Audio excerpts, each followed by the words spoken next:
continuing Thomas Reid's Inquiry into the Human Mind on the Principles of Common Sense, this edition edited by Derek Brooks.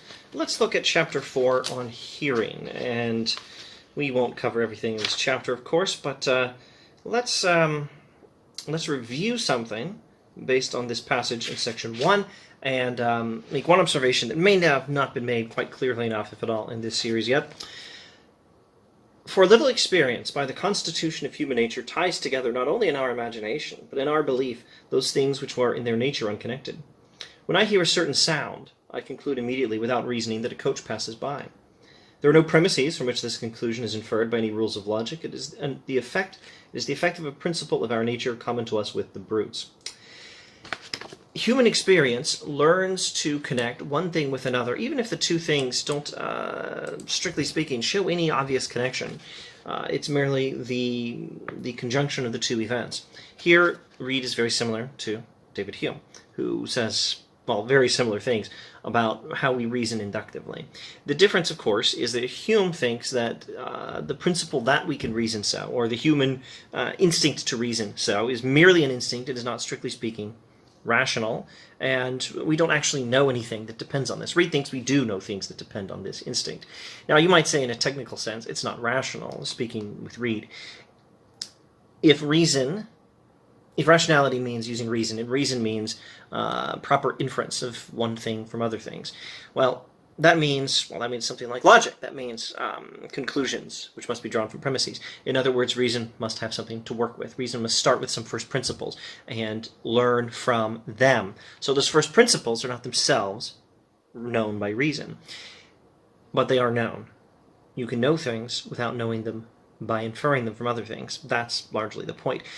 Hume and Reid are apparently on the same page in realizing that a lot of human knowledge, or what we think of as human knowledge, depends on first principles that are not known by means of inference from other principles. They don't have evidence from other things we know. The difference is Reid is trying to give an explanation of how these first principles are properly considered knowledge, and thus what follows from them is knowledge. Okay, so for little experience by the constitution of human nature ties together in our imagination and in our belief those things which are in their nature unconnected.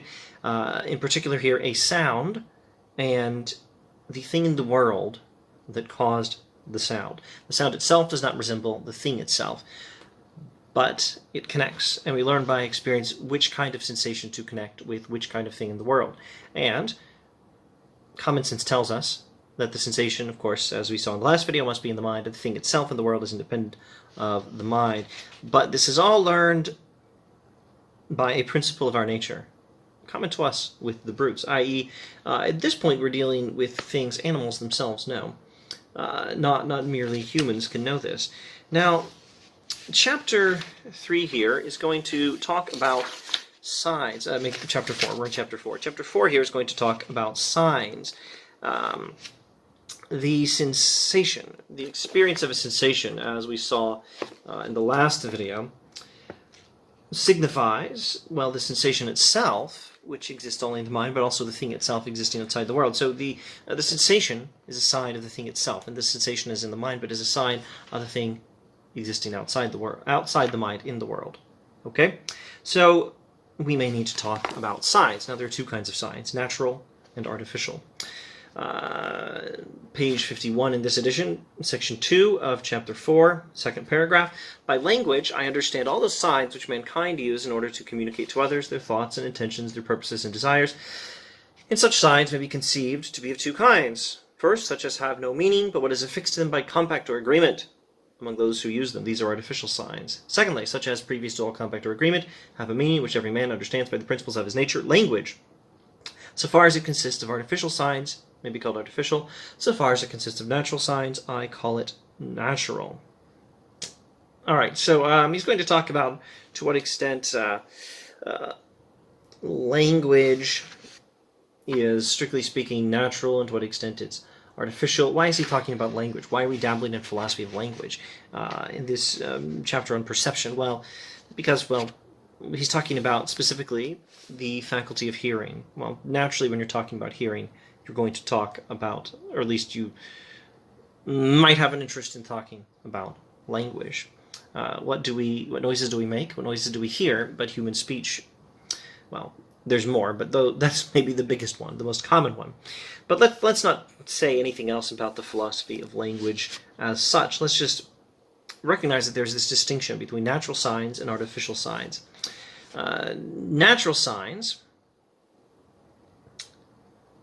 are those that have meaning independently of human convention. Artificial signs are those that mean something only by human convention. This is an artificial sign. What is this? The OK symbol? Thumbs up symbol. That's an artificial sign. Thumbs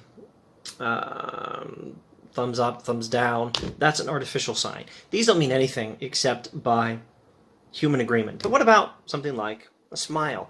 A smile means something, and it's not just because we agreed that it means something. A smile means something quite independently of human convention. It's just built into us that we understand the meaning of a smile. Okay, so there are natural signs and there are artificial signs. Now, what I want to say, the only reason I really want to talk about this, is to make a connection to the philosophy of perception. That you can make a connection to the philosophy of perception to understand Reid's philosophy of perception just a little bit better using this distinction between natural and artificial signs. And I guess I'll just say it and hope that my memories of understating Reid are sufficient. I don't think it's in this particular passage in the text. Perhaps, inshallah, it may come up later in the book. But the sensations themselves are natural signs, and natural signs are to be trusted. Sensations that are a sign of the thing that exists independently of the sensation, independently of the mind, outside the mind, as the cause of the sensation. These sensations that are signs of the things that exist in the world independently of our minds, although the sensations themselves are in the minds, these sensations are natural signs of those things existing in the world. This is a crucial component of a common sense philosophy of perception and a common sense epistemology, better than the foolish epistemology of those modern philosophers like John Locke, which leads to the skepticism of even more foolish philosophers like David Hume. Reid is trying to give us a better way. More in subsequent videos.